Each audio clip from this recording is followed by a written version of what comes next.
Hey guys, truth bombers and truth bombettes, what's going on? Um, got another thing for you today.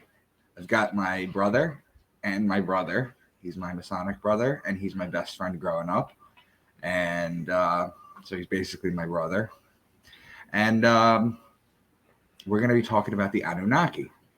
Okay? It's my best friend John. We call him Goomba, so you can call him Goomba too. We're going to talk Anunnaki. So let's just jump right in. So Goomba, where do we even start with the Anunnaki? How does that whole thing begin? Well, to understand the Anunnaki, you have to first separate the fantastical from the actual. When you start to do that, that's when you're going to start to really understand not just the Anunnaki, but the creation of everything. So, to start off, there are the tablets of Ishtar, or otherwise known as tablets of Enki, which basically is a creation story and such like that. People consider the Sumerians, they were Sumerian gods, there were Babylonian gods, Mesopotamian gods, sometimes with different names and such like that. Um, the the two brothers that created mankind were Enki and Enlil, but it goes so much further back than that. And I want to start by telling you the true creation. So, in the canon of the Anunnaki, there were two gods, Abzu and and Abzu and Ishtar. Okay, they were the two primordial gods. Okay, one was the god of the water and the sea, and the other one was the mother of earth. That's where we have Mother Nature. That's where we got that from. Right, and Ishtar is also where we get Easter from. Yes, and it was named after that. Ishtar is also the goddess of sex. In some religions, she is the Statue of Liberty. Mm-hmm. That's Ishtar as well. Isis, yeah, of course. Okay, so that actually segues to what I'm saying. Like, you need to understand, and I'm going to make a very bold statement, and please understand that I'm not trying to insult anybody. Religion doesn't exist. Okay? It doesn't exist. It is the ceremonial mindset of elders of tribes, and then that traditions that got passed down, and this is the way you're supposed to do it, this is the way you're supposed to worship. The Anunnaki, the Azure, okay, that's what they're actually called, and we're called the Sim. Okay, they never meant for us to worship them. We did because they were greater beings than we were. How they were formed, going back to what I was saying before, is you had water and you had minerals. Okay, when they came together, they created the dimensions. There are the six main dimensions. Okay, right. That's alchemy. Yeah. Right. Okay. So try to imagine a pyramid. Mm-hmm. Right. Mm-hmm. And that's why they created pyramids, by the way. That's why Atlanteans have the pyramids. It was an homage to the six dimensions because you could see the top of it. Mm-hmm. Okay. The bottom, same thing. It's a mirrored image. That's why if you look at the underground of the pyramids, it's supposed to be like a perfect diamond. Mm-hmm. Everything in the universe is completely symmetrical and it's perfect angles. Right. It all connects. So the sixth dimension is considered the dimension of architects, okay, because it brings together all elements. Now, and by doing so, you have the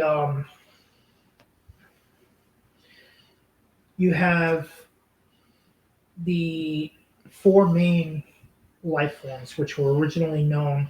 The first creations were not human; they were not any kind of. They were light. Okay, but each one of these lights, there were five, and we're only concentrating on the four of them, which was fire, water, earth, and air. Air, yeah. Okay, air is gas, earth is minerals. Mm-hmm. Now, from those were created many different species. Mm-hmm. Okay, those species evolved, and we were created out of minerals and gas. Mm-hmm.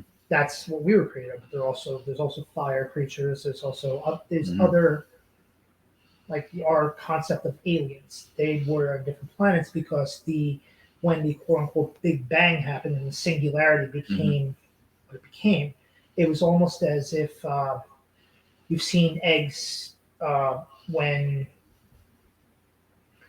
eggs separated or the molecules separated, it looks like an explosion with a bunch of circles. That's what happened in the universe. Only the circles that were created, which a lot of people know as the flower of life, you would have heard about that. It's 12 overlapping spheres. Now, each one of those spheres represents a different combination of elements or different elements on their own. Now, within each one of those spheres, we know them as the Elohim, or what we originally called the archangels. Now, a lot of people thought of them as angels, human beings, wings, this, that, and the other thing. Really, that came a lot later. Right. When the elements started to converge, they started creating physical form. One of those forms was what we see in the mirror every day, like man, woman. Yet this was one of the forms that naturally was created. So now we're going to move forward.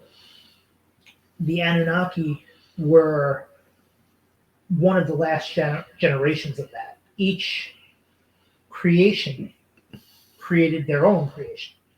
So now what you need to do is you need to think in terms of, like I said before, forget the fantastical and think of the actual.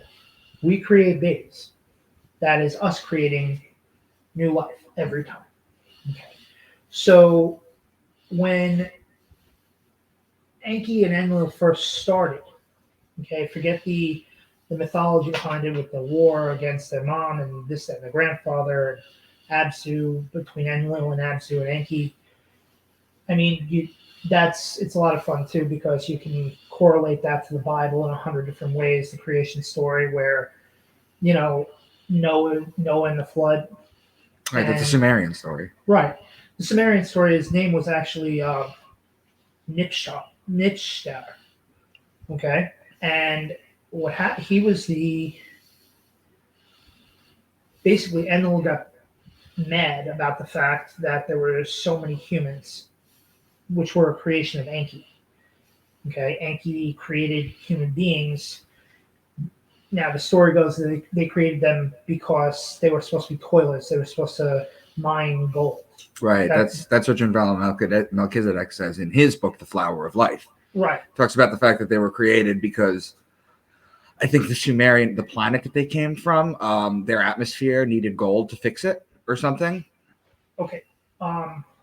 So in delving deeper into Nibiru, okay, which is the planet you're talking about, it wasn't gold that they were mining; it was just minerals. They needed their planet, and it's not really a planet; it's a plane. Right. Okay. These beings, and I call them beings because they're not human. They're not gods. They're just other sentient creatures. Okay. They were the predecessor to us. They were the immortal version of us. So when Enki created us, he created us to mine minerals and help out the lesser of the Anunnaki and such like that, to take on the roles of, taking care of the trees and taking care of the water and building things and learning things and such like that. They gave us knowledge. But that's really what it was. We were a creation. The same as we create children, he created us. Now, before us, there were several in this plane, on this planet. Okay, there were several versions of us that they created prior. First starting with the whales, believe it or not. That's why the whales are so big. But if you ever actually look at the skeleton of a whale, okay, the fin is the exact, obviously a larger ratio, but it's a human hand. It looks just like a human hand. And the reason for that is because that was the start. They were trying to create a creature that was sentient enough to hold the information that they could pass down. We were the final product of that. So, fast forwarding, you have. I lost my train of thought. It's okay. Question: wouldn't you think that, as far as sentient beings, dolphins and octopus? Okay. Okay. plenty of people say that octopuses aren't from this realm or from this planet, that they predate. They're hundreds of millions of years old, and they're basically not from here. And you ever see a dolphin's brain too? It's wild. So are these things extraterrestrial or? No, they're not extraterrestrial in my opinion. They are other versions of what they started with. Again, you know, the different creatures on the planet were created for several different reasons. Mostly, when you look in the aquatic creatures, as I said, the original creators were of earth and water. And by doing so, the dolphin has a brain that's roughly the same as a human being. That's why they're, I think, genetically 0.1% different than we are. If they had that extra little bit, they would have been able to converse the way we do. And in some ways, they actually do. They use echolocation and this, that, and the other thing. They're able to understand. But moving further with this, what happened was when he finally created humankind, okay, he created 14. There weren't two. The Bible has the creation story with Adam and Eve. You've all heard it, I'm sure. Or if you haven't. Right, that's the dirt. Those are the elements right there. Right, exactly. So the first male that was created was named Adapa. Now there is a mythological story behind it and how he came to be and the whole nine. What actually happened with Adapa and the other 14 is they had children and their children's children.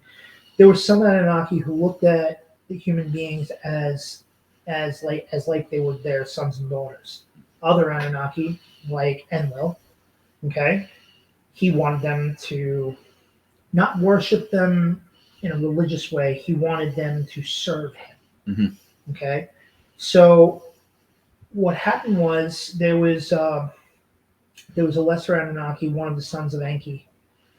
The Greeks knew him as Poseidon. His real name was, I forget the name.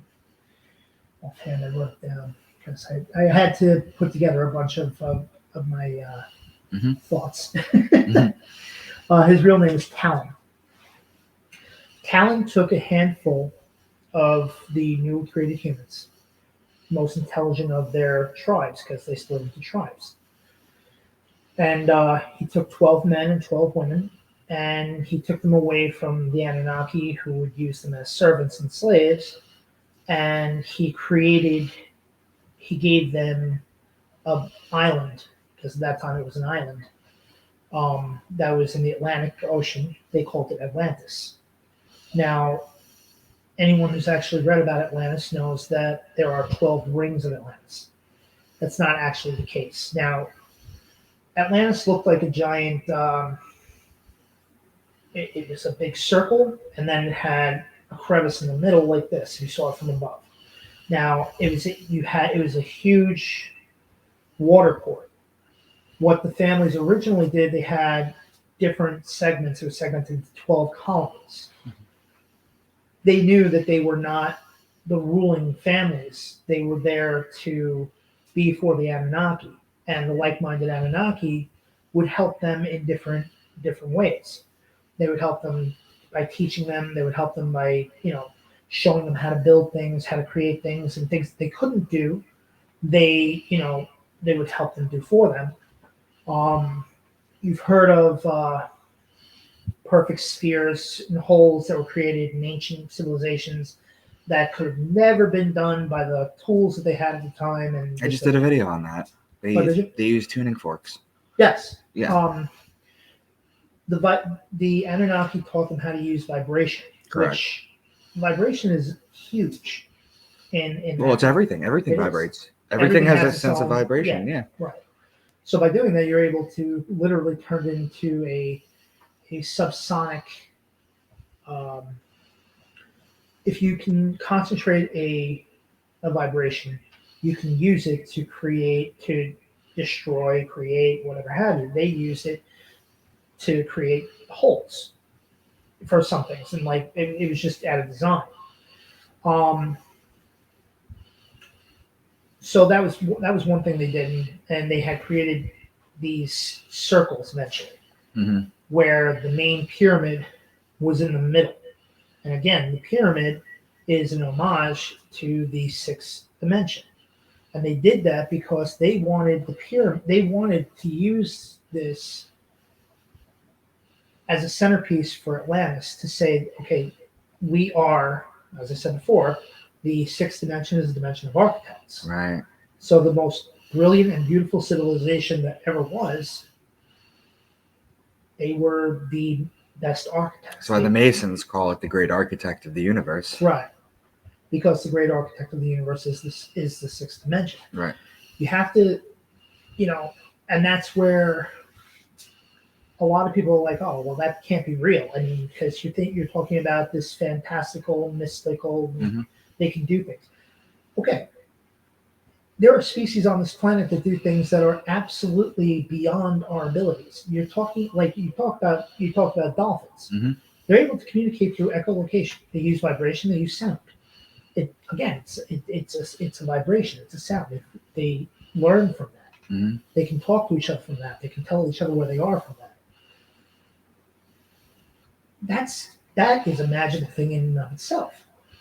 The thing that you're talking about with the tuning forks. Some people at that time there was a time people would have said that was witchcraft. Okay? Again, you have to separate the fantastical from the actual and thinking that there were beings that had the ability to create matter from thought. And by doing so, they were able to create stone. They were able to mine stone. They were able to build things with it, teach them how to build things with it. Now, in my research... That's where the Bible gets the whole idea that the word becomes flesh. Correct. The word, God's spoken word becomes something Reality. Tangible. Reality, yeah. Matter from thought. Yeah. Right. So now... So in my research, to kind of give you a little... It's really cool to think about it. So I've taken pictures of stone sculptings from all over the world, from Mesopotamia, Babylonia, and then from the Aztecs, most of South America, and mainly near Ecuador. Okay, you'll see that there are these stone carvings of these creatures. Now, if you look into the Egyptian hieroglyphs, okay, there were many sculpted things of a large pharaoh and his servants. Now, people originally thought they made the pharaoh big because they wanted to show his power. They later on found in 1994 that there were actual skeletons that were... The Smithsonian took the skeletons and actually have them on ice somewhere. But they would destroy them when they would get them. When they would get these things, the Smithsonian would never catalog them. Well, there's a lot of theory on that. I'd say it's conspiracy. Okay. But they were 36 feet tall. They ranged from 24 to 36 feet in height, and they were human skeletons. So the pharaohs, a lot of the kings of the time, were the sons and daughters of mixed blood between the Anunnaki and the humans. Now that takes us to like the Book of Enoch, where you read about the angels disobeying God and coming to Earth. And that was my next question. Are the Nephilim the Anunnaki? The Nephilim are the children of mixed races between the Anunnaki and human women. And the reason that in society, like the royal family, the ruling families, the reason they interbreed, they keep it within, is because they think they have some of that special blood left. Yes, there is a blood type, RH, that they say is a royal bloodline that connects directly to the Anunnaki. And there's a lot to that. It's very interesting to learn about, but there's such a huge plethora of things that I could get into but I want to stay more focused on the reality of it. So again, to the cave sculptings, I went to these different places. I got these pictures from these different places, and you're talking about civilizations that were thousands of miles apart, oceans apart. There is no conceptual way that they knew each other existed in any way, shape, or form. There was no possible way. They drew the same thing. Now, what Anki did, Anki and Enlil both wanted to present themselves to the humans in a form that they would recognize. Anki, as we know, an eagle is a symbol for wisdom. He would appear with the head of an eagle. To show his strength, Enlil would appear with the body of a lion. Both having wings, and they all created the same visual images Right. of the brothers. And in astrology, the lion is Leo, and the eagle is actually the ascendant of Scorpio, and those are two of the four fixed signs. Right. So yeah. So now, being that they all created the same thing, that means they all saw the same thing. Mm-hmm. Okay, they didn't travel over the ocean. They were, They didn't know the ocean took you anywhere. Right. At that time, they thought if you go too far out, they'll fall off the edge. You know what I mean? That the flat Earth thing wasn't the conspiracy is today. Yeah. It started because as human beings do, our minds only can conceive what we see. Right. But So- it's not just what they saw. There's pyramids everywhere too. Well, okay, the pyramids. Okay. So in Egypt, you have the pyramids in Egypt. Now, they are a direct correlation to the sky above. When they were built, in the time period they were built, Orion, the star cluster above them, Orion's belt, they line up directly with that. Right. Okay, as well as do the smaller pyramids below it. Mm-hmm. Now, again, that's another. Egypt was another, after Atlantis, was the next biggest city. Right. They took what the Atlanteans did and they wanted to be better and bigger and bolder. Right. Now, you got to understand when the Anunnaki existed, well, not when they exist, they still exist because they're immortal. Which, if you're wondering how a being can be immortal, one of the things that happened to us is cell division. Yeah. Okay, cell division is aging. It is. Now, Telomere shrinking, the whole thing. Right. Yeah. When you get to a certain age, okay, when you get to your quote unquote prime, Right. now the cells stop dividing. We had a human being back in the 20s who actually had that attribute. She had RH type blood, and her cells, when she became of mature age, around 25, stopped dividing. She was the world's first and only that we know of immortal. Right. Henrietta Lacks, right? Yes. Her family, because her blood was taken after she had died, they had sent it out all over the world. People were trying to figure out the quote unquote fount of life. Yeah. So her family had her buried in an unmarked secret location so they could never go after her again. And even after death, They've been replicating her cells. It's called They- like the HL2 or something. yeah, It's the they're Henrietta Lacks. trying to, but it's not. It's not the same thing. No. It's not the original blueprint. No. They need the original body. They would need the body. They need the body, yeah. Supposedly, and again, this is conspiracy because nobody actually knows but the family, and the family is very close-lipped about it. And I'm sure the people who actually know where she's actually buried are probably dead now. Yep. According to conspiracy, the body did not decay when she died. You get phenomenon like that throughout the world, though, but it's like Absolutely. temperature. It's temperature related. Like if it's really cold, you're not going to disintegrate. They found mummies fully Absolutely. intact. Some bodies just don't disintegrate. It's just Right. It's weird. But right, exactly. Now, again, I don't like getting into the conspiracy thing because it just becomes such Right. an argument. Right. I like to try to stick to the things that I can prove, the factual things that I can prove. Now you can say what you want as far as the beings from above, the ruling class, Anunnaki meaning the ruling people. Mhm. Okay, what I just gave you is a little tidbit that is really not a questionable. It's not a theory. It's a fact. Mhm. You had civilizations from all over the world Mhm. that all drew and saw the same thing and had no possible way of knowing each other Mhm. existed.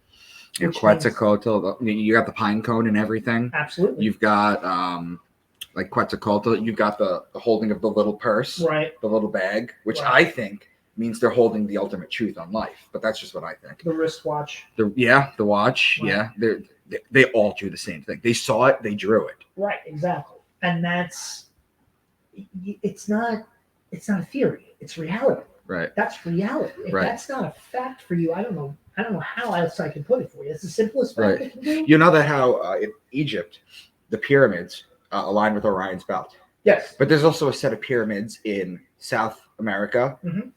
in Egypt, and I think in China. Okay. Mhm. That also is on the energy grid, and that also aligns with Orion's belt. How did the ancients do that? Well, that's just it. I mean, they created these things with blueprints, and that's what I was going to get to next. Now, if you ever look at the map, what's the map's name? Pyrenees? Yes. Okay, now we only have half of that map. Right. There was Now, that was taken from like 30 different maps, but especially one that Columbus used. Right, exactly. But the one that we have saved on file is only half of the original. The other half was destroyed. Right. So there's only certain parts of the world that we can actually see. But what we do know is that time period, South America, Ecuador, they're right about where they match up to where like Africa is. Okay, they were converged. That was one land. The Pyrenees map was made in 1513, by the way, people. 1513, and it shows that Antarctica not only existed, because again, if you go on dumbass Wikipedia, it tells you that Antarctica was found in the late 1800s. It wasn't. It was on a map called the Pyrenees map in 1513, which is still it's in a museum, and it shows that Antarctica not only existed, but it also showed that it was green. Yeah, it was. It was at the time. If you do the weather models and you go back in time and such like that, meaning looking at the weather model, it's going back. At that time, it was actually a tropical place, but then again, so is the Sahara Desert. Right. Basically, in I believe when the tectonic plates shifted, Atlantis, which is, if you're all curious about where Atlantis actually existed or where it was or where it is technically still, it's in what's called the Eye of the Sahara. Okay, it's right by the Atlantic Ocean. You really can't miss it. If you look at a shot from space, you'll see Africa, and right here where the Sahara Desert is, you'll see a cylindrical, spherical mass that almost looks blue from space, and that's what they call the Eye of the Sahara. Now, when they did infrared shots, they saw veins in the ground, which used to be rivers. At the time, there were waterfalls. It was kind of like a rainforest. The Sahara was a giant, beautiful rainforest. Yeah. But when the tectonic plates shifted, it raised the land about 20 miles. So now the ocean is no longer right. It lost everything. It turned to dust. It had no life anymore. But if you can think of the desert as being a beautiful, lush, green, beautiful rainforest at one time, you can understand where these rings, and you can actually see the rings that I spoke about earlier. Yeah. If you look at that one part and you zoom in on it, you'll see where the rings were, the separation of the 12 rings. Mm-hmm. Okay, and that was spoken about. The Atlanteans, the descendants of the Atlanteans, they lived for a very long time.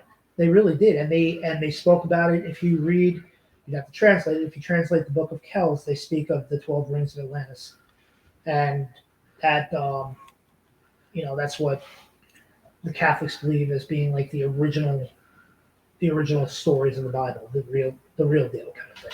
Right. Um, So take me back to Enki and Enlil. Okay, Yes. there was a fight between them. well, okay, so this is the story as far as the tablets are concerned. Okay. What had happened was Enlil was jealous of Enki. Enki created human beings on Anu or on their father, favored the creation of Enki. Now the correlation to that in current religions is that now Enki is the quote unquote devil. Enlil is is the big brother. Right. He's Michael. Yeah, he'd be Michael, and then Right. Enki would be Samael. Right. Right. So Enlil got very jealous of Enki's creation because An loved it so much. These human beings, these creations, valued life so much because their lifespans were short. Correct. Right. Okay. So That's what gives anything purpose. Right. Absolutely. As an immortal, though, he had the ability to create matter from thought. He got pissed off that there were so many of them now on the earth that he wanted to get rid of all of them. And that is the beginning of the flood story. This is where the flood story originates. Yes. I talk about the Greek flood story, the story of Aquarius with the boy pouring the ambrosia over the side of heaven and him immortalized as that. You could talk about Noah. You could talk about this Babylonian story. Everyone has a flood story. Everyone has a flood story. Right. People are predicting that a flood is going to come again, but it goes all the way back to the Sumerians. So please continue. So, okay, the Sumerians, the Babylonians, the Mesopotamians, everything existed between the Tigris and the Euphrates River. So the flood story, it never says it was the entire earth that was covered in water. But again, we'll go back to what I said before. Human beings only conceive what they can see. Okay, so to them, that was their world. They saw out onto the river, they saw the ocean, that was our whole world. Right. Just that. So when the entire thing got covered in water, their conception of their world was an ocean. They were knocked out. Now Nipstar, Noah, okay, was he and his family were told by Enki to, round up the beasts and such like that because this is what Enlil is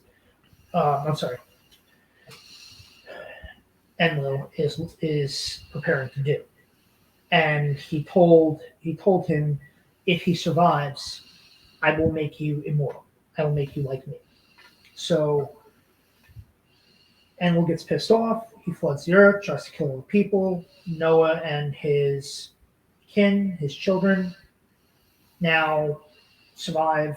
The beasts of burden of the world survive, and it goes on. So now, as far as them having an issue, yeah, that was the problem that Enki had with Enlil. They got into a fight because he tried to destroy Enki's creation. Now, fast forward a little bit, Abzu, which was the primordial god, he got pissed off with the creation of the Anunnaki. That was An's creation. So Enki decided he was going to take on one of the supreme quote-unquote gods. And he took him on, and he defeated him, and his wife, Ishtar, was so mad about that, she created, and again, this is the myth of it, she created a giant dragon to take on Enki. Enki, after just taking on an elder god, had no energy left, so then Enlil came to his aid and destroyed her as well. Now these two they're still the sons of Anu, but they become the new rulers of the earth. They become the new heaven, hell, this, that, and the other. Mm-hmm. They're still being watched over by An And An said that he did not want the mixing of blood between the Anunnaki and the humans. Mm-hmm. Enlil, being who he was and loved being worshipped and such like that, decided he was going to sleep with Ninlil, who was a human. Ninlil had children, giants and such like that. Right. In the Bible, in those days, they were giants. Yeah, they were. Yeah, exactly. And that's where that all came from. And then Enki, he did the same thing. They both, he fell in love with his own creation. And again, they both loved the fact that they had short lives. Now, by mixing the blood, what we call Nephilim, the giants, okay, they had more ability than normal human beings. They were faster. Am I making this up, or were they also called the Watchers? The Watchers are the Anunnaki. Okay. That's the Watchers of the Anunnaki. They are the parents. Okay. So it's actually a funny story. Enki sleeps with Nagashar. Again, a human woman, and they create a daughter. He never sees Nagashar again. Years later, he comes across a woman that looks just like her, and falls in love with her, and they have a child, unknowing that was the daughter of himself and Nagashar. And then it happened again with her daughter.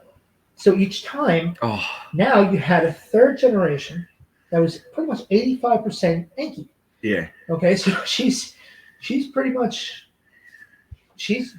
godlike. Yeah. So when he finds this out, he brings her to the underworld to serve as the queen of the underworld and such like that. The Norse mythology would have called her Hel, and that's pretty much every other culture. It's a male that rules the underworld, except for Norse, and that's where she came from.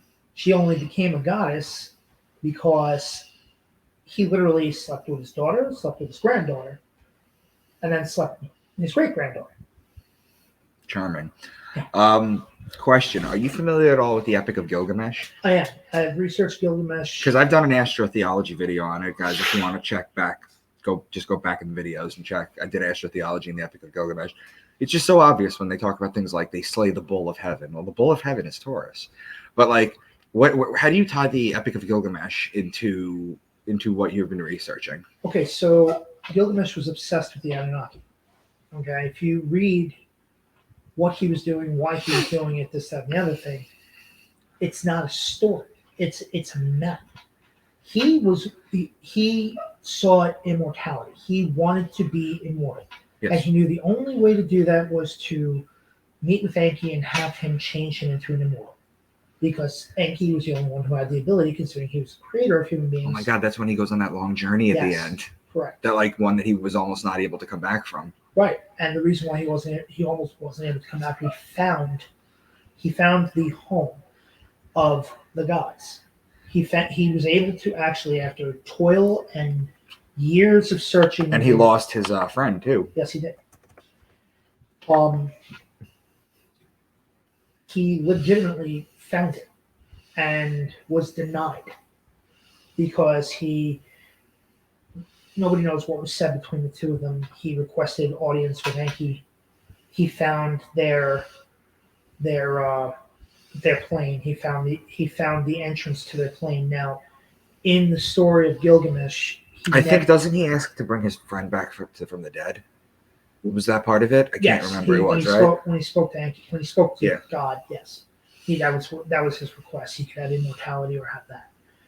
That's the story, but the reality of it was more of there's a reason why mankind is not supposed to be immortal.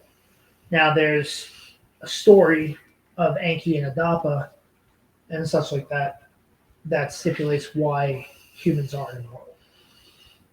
Again, fantastical action. They're stories, just like the Bible is stories. Correct. The truth is that the Anunnaki were here.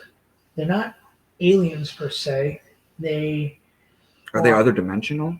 They are transdimensional. They Right. have They're the ability, so they could pop in and out. correct. Okay. Nibiru is a plane of existence. Right. I think you were the one that taught me that it means to cross over. Right. Nibiru means it's the Sumerian word for crossover. They have the ability to be interdimensional. Now, when they were here, Ecuador, I mentioned it earlier. Right. In Ecuador, for generations, going back, God knows how long, the tribes that live around there, they knew of the Anunnaki. They knew they were one of the last to be with them. They knew the language, which we call Enochian and such like that. It's the language of the gods, the language of the angels. Okay, that's they knew that back then. They don't anymore. There was a missionary called Father Kisti. He lived amongst the tribes for generations, for years, helping them, bringing God to them, and this, that, and the other. But in return for his kindness, they would bring him these artifacts from these caves. Now, there is a theory of the caves in Ecuador that says that somewhere in there is a metal library. Now, the tribes told Father Kisby about them repeatedly, that they were books made of gold and they were beautiful, and they were written in the alien language in which the tribes could speak and understand. But some of the artifacts they brought to him were from the cave. Now, if you were to enter these caves, okay, you'd see an absolute fantastic array of hallways that were taller, though, because obviously the giants were taller. They were great structures that mankind could not have done. Right. So within these walls, this library, from what the tribes have said and have passed down the stories, the library contains the blueprints of humanity, the ability to, like, the creation of humanity, the blueprints of creating the world, and such. It is basically what they left behind. It is the basis of my research. The research that I have, I've always wanted to answer one question. The meaning of life is superfluous unless you know where you come from. So people are always like, oh, I want to know the meaning of life. Why? You want to know where you come from and why. Okay, that's my question. Where do human beings come from and why? In this book, these books could hold that particular answer. Now, these caves, something around 60% of them have been explored. There are some parts of the caves you really can't get to, and it is in those parts that, they say that that's where it's to, but the tribes are able to enter them. They know how to. Do you think that's what the Library of Alexandria was? Just a replication of some of those books? Or it could have been that. It could have been the Library of Alexandria. You gotta, like, you're talking about a time period when, Greece and America, Europe and America were pretty much the same landmass.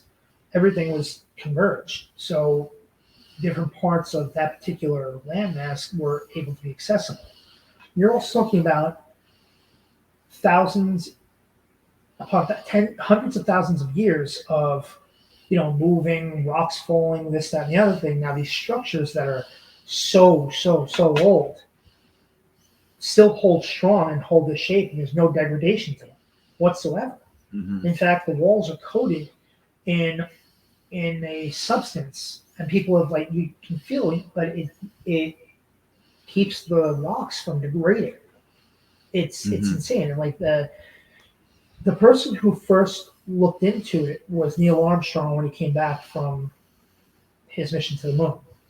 He was very big into esoterics. He was really big into the same questions. He wanted to know where we come from, but mostly because of the things that he, again, theorists apparently saw while he was in space.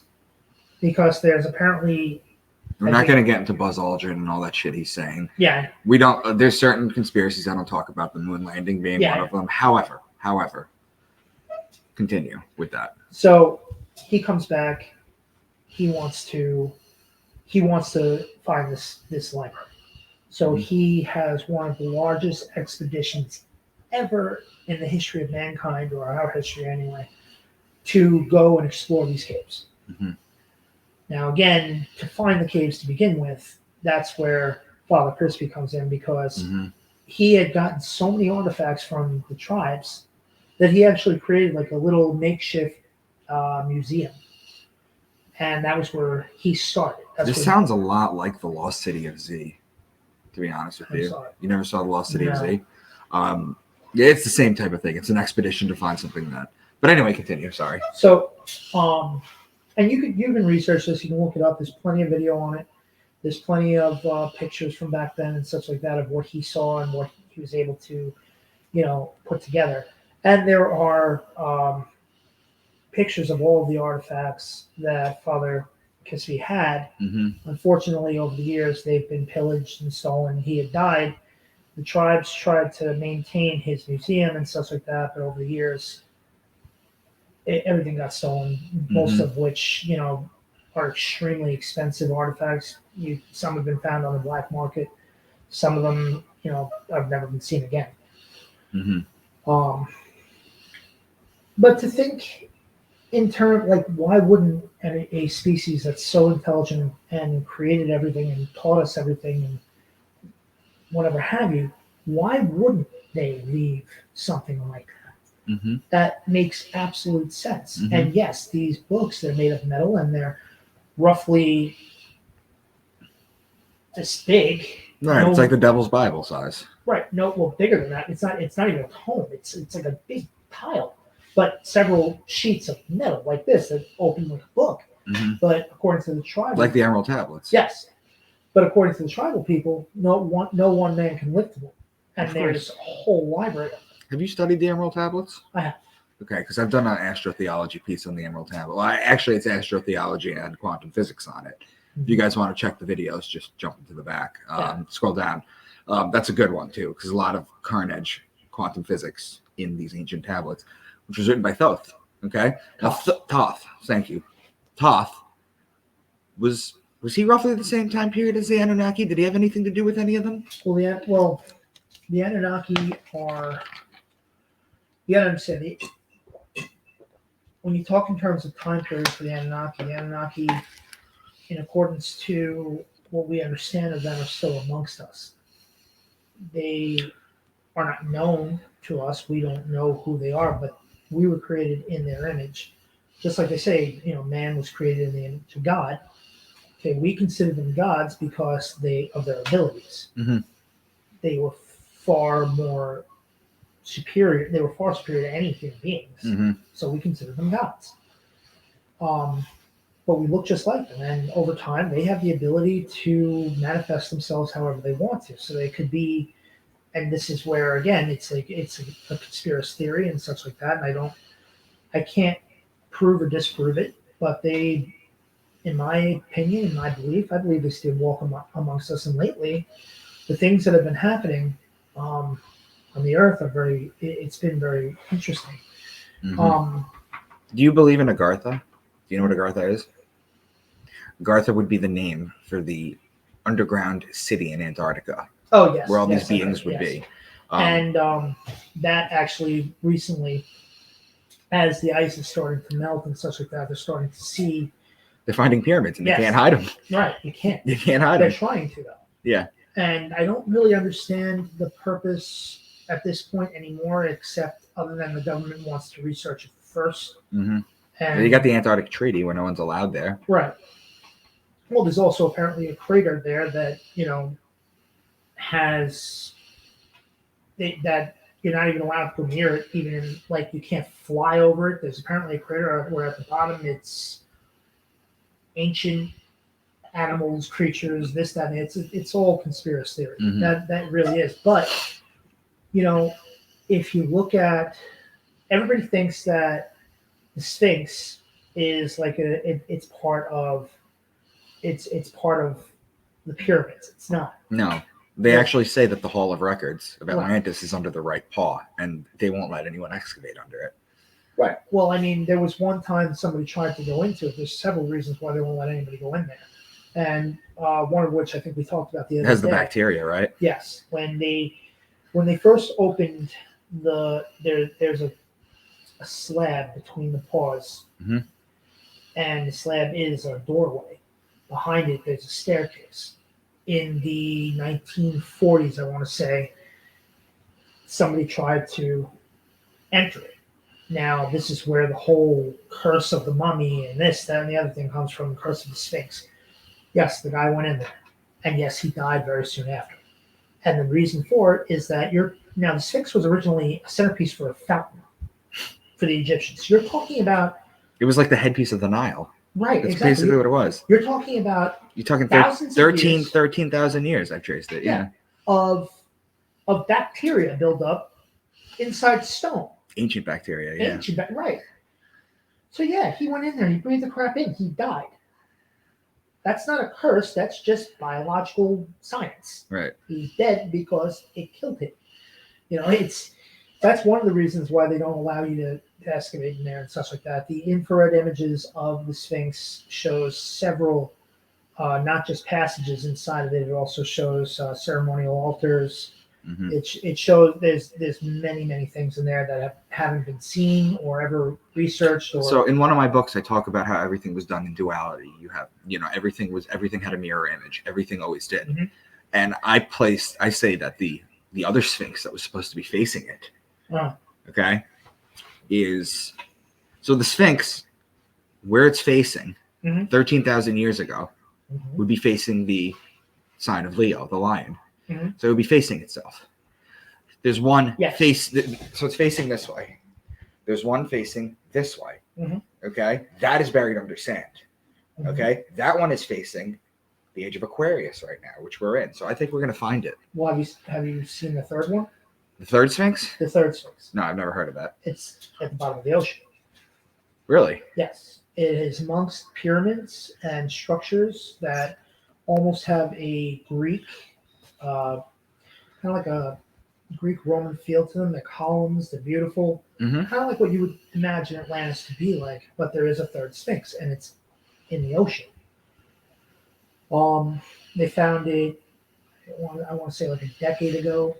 We're finding a lot of things in the North Seas now because of the ice melting, and I wouldn't be surprised if they do find even a fourth one. And eventually, like if we're ever able to get into this library to see what they left behind, and then we'd have to be able to decipher the language because it's not written in any language that's known to man. Mm-hmm. We would know the purpose of the Sphinxes.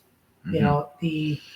The big theory back in the day was that one of the pharaohs created the Sphinx in his image. The reality right, is that's horseshit. The Sphinxes are way older. That's what I'm saying. The pharaohs had that whole headdress thing and whatever have you because of the Sphinx.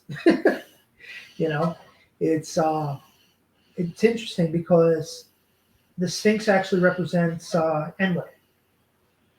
If, like I said before, Enlil would manifest to human beings with the body of a lion and the head of a man.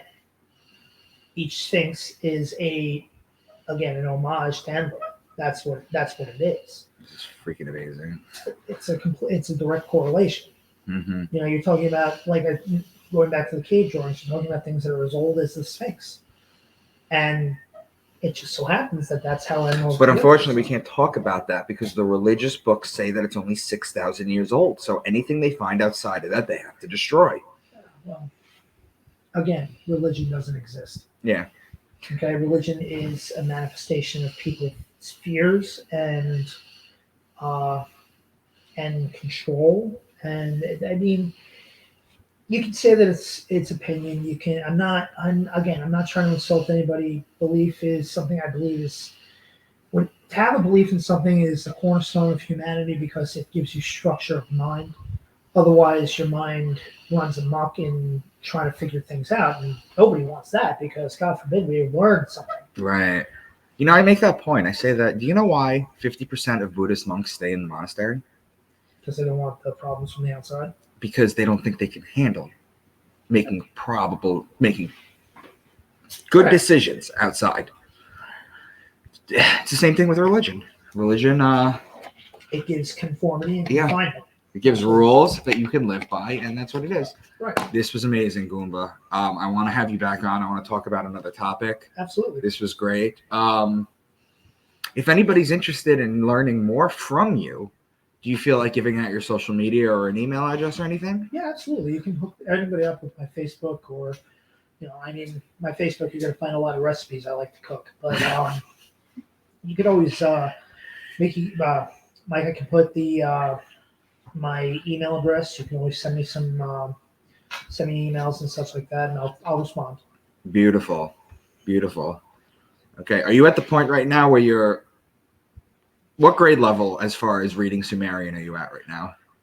Oh Jesus, I'm probably I'm still learning. I know the difference between the script version and the regular one. I know different letters and sounds and such like that. It's also reading Sumerian is also, you have to learn Sumerian. Right.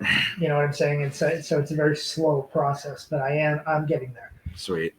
All right, Goomba. Thanks very much, bud. All right, be good.